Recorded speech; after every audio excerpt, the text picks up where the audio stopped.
Bagi sahabat yang nasionalis pasti sangat menginginkan Indonesia bisa menjadi negara kuat, negara berpengaruh dan menjadi pengendali dunia. Atau dalam bahasa umumnya diistilahkan Indonesia menjadi negara global player. Untuk menjadi global player harus ada yang Indonesia dominasi. Indonesia harus punya alat tawar, Indonesia harus punya alat penggentar, dan Indonesia harus ada yang didominasi. Kita menengok sebentar tentang dominasi pada setiap negara untuk bermain dan untuk mempengaruhi negara lain. Atau bahkan mempengaruhi kawasan. Atau lebih hebat lagi, mempengaruhi wilayah yang jauh dari kawasannya sendiri atau homelandnya mereka. Namun tetap mempengaruhi wilayah negara yang jauh tersebut untuk tunduk, takluk, dan taat.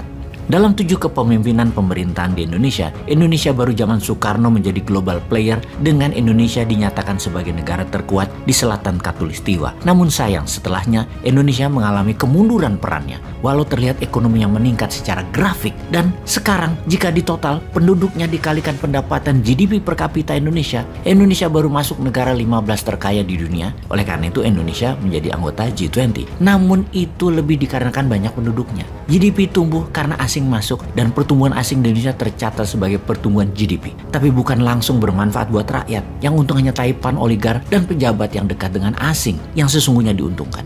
Kalau di anggota top 7 negara besar dunia atau negara anggota G7, negara kaya 7 besar dunia, jauh di atas Indonesia PDB-nya. Untuk itu, segera kita akan buktikan bahwa Indonesia pasti masuk 3 besar dalam 23 tahun ke depan. Kita kembali ke dominasi. Tiongkok mendominasi produksi produk manufaktur dan jaringan distribusi. Ada 80 pelabuhan dunia dikendalikan oleh Tiongkok. Yang akan kita bicarakan di sesi yang lain. Amerika mendominasi digital informasi dan komunikasi dengan internet WWW-nya, WA atau WhatsApp, FB, Instagram, Snapchat, search engine Google, software Microsoft, Oracle. Mereka menguasai 60% satelit dari 8.000 satelit yang ada di dunia ini. Sungguh, 60%-nya itu milik Amerika. Saudi Aramco 40% penghasil minyak dunia. Hollywood menguasai 70% film dunia. Kosmetik dan kecantikan dikuasai oleh Korea Selatan. Militer, alatnya dikuasai oleh Amerika. Yang anggaran militernya per tahunnya sama dengan anggaran militer seluruh dunia jika digabungkan. Industrial military kompleks produsen senjata merupakan 60% senjata dunia itu dikuasai Amerika.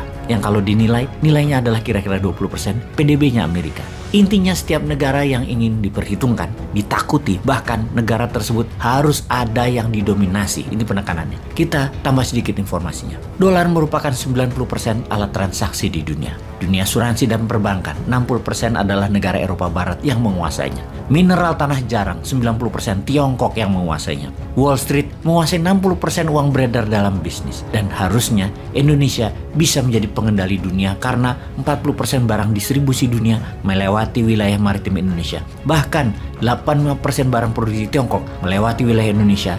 Juga 80% barang dari dan ke Australia pasti melewati laut Indonesia. Nikel, kelapa sawit, batu bara, emas, dan puluhan tambang mineral, serta produk alam lainnya yang Indonesia miliki adalah top 3 produsen dunia di setiap komunitas tersebut. Namun Indonesia belum menjadi price maker, masih price taker, belum mengendalikan distribusinya, belum bisa mengendalikan harganya. Untuk itu, serial video narasi kita akan terus membahas hal seperti ini, memberikan masukan akan road Indonesia to become global player. Indonesia emas di tahun 2045, Indonesia global player pasti. Video narasi kita akan terus menginformasikan berita tentang politik kawasan atau geopolitik banyak negara. Ada 200 negara di dunia ini yang GDP per kapitanya di atas $12.800. Yang disebut negara tersebut yang di atas 12.800 adalah negara makmur, negara kaya. Indonesia bahkan masih di bawah $5.000 per kapitanya. Masih dikatakan Indonesia itu negara berkembang,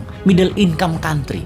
Tapi segera kita akan ke sana, ke $12.800 per kapita. Atau rata-rata kalau dalam rupiah nilai tersebut saat ini adalah 190 juta rupiah. Pendapatan orang per kapita per tahunnya. Itu baru sangar. Karena Indonesia punya semua sarana untuk menjadikan Indonesia negara kaya.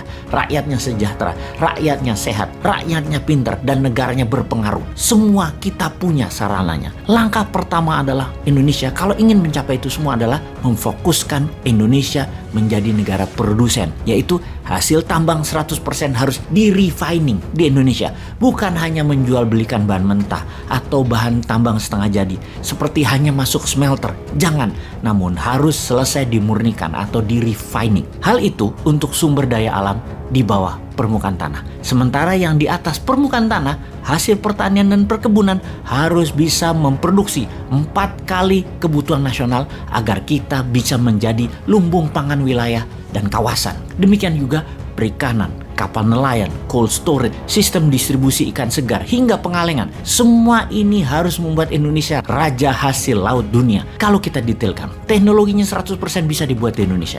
Kita ATP, jangan ATM. ATM adalah amati, tiru, modifikasi. Kelamaan, ATP aja. Apa itu? Amati, tiru, plak. Udah gitu aja. Lalu uangnya dari mana?